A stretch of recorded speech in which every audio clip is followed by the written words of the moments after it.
Assalamualaikum warahmatullahi wabarakatuh.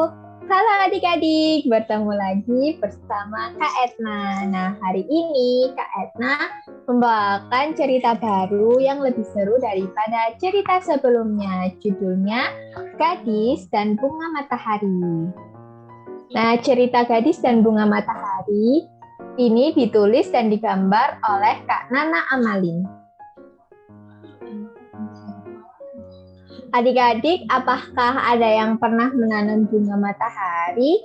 Kalau Kak Erna sih belum pernah. Kalau ada yang pernah menanam bunga matahari, kasih tahu ya tipsnya di kolom komentar. Ada seorang gadis penyuka bunga. Ayo, ada nggak adik-adik di sini yang suka bunga? Kalau ada, kasih tahu juga ya di kolom komentar. Ia juga suka merawat tanamannya. Ia menanam bunga matahari dan menyiramnya setiap hari. Bunga matahari tumbuh menjadi besar, besar, besar sekali. Bunga itu melindunginya dari hujan dan mendampinginya seperti teman. Selalu ada dalam suka dan duka. Bunga itu terus bersamanya, berhari-hari, berminggu-minggu, berbulan-bulan. Lalu bunga itu layu, kelopaknya jatuh, daunnya kuyup. Gadis itu sedih, hatinya perih. Bunga matahari tak ada lagi. Gadis itu pun beranjak pergi. Tiba-tiba hujan datang dari pagi hingga petang. Tanah basah, biji matahari bertebaran. Lalu daun-daun mungil bermunculan. Di sini, di sana, di mana-mana. Kemudian, siapa itu yang mekar di sana? Ia tumbuh lebih banyak dari sebelumnya.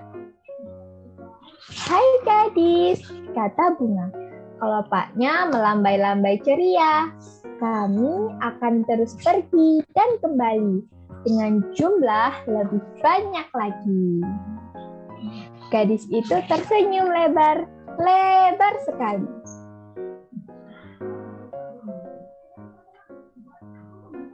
Nah, jadi seperti ini adik-adik.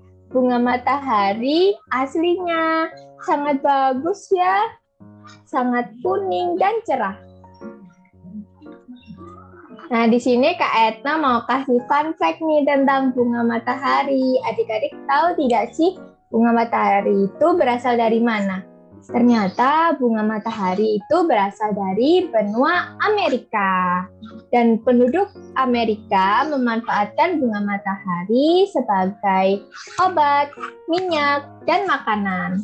Lalu, bunga matahari juga memiliki biji bergizi tinggi. Adik-adik tahu kuaci tidak?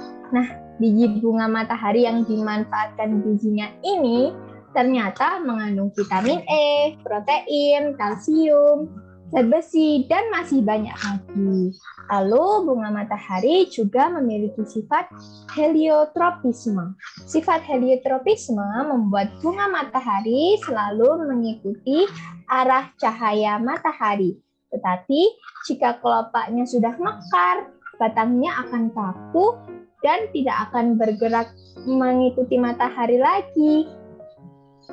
Dan bunga matahari tersusun dari ribuan bunga kecil. Bunga matahari itu tersusun dari 1.000 sampai 2.000 bunga kecil pada setiap kelopak bunganya.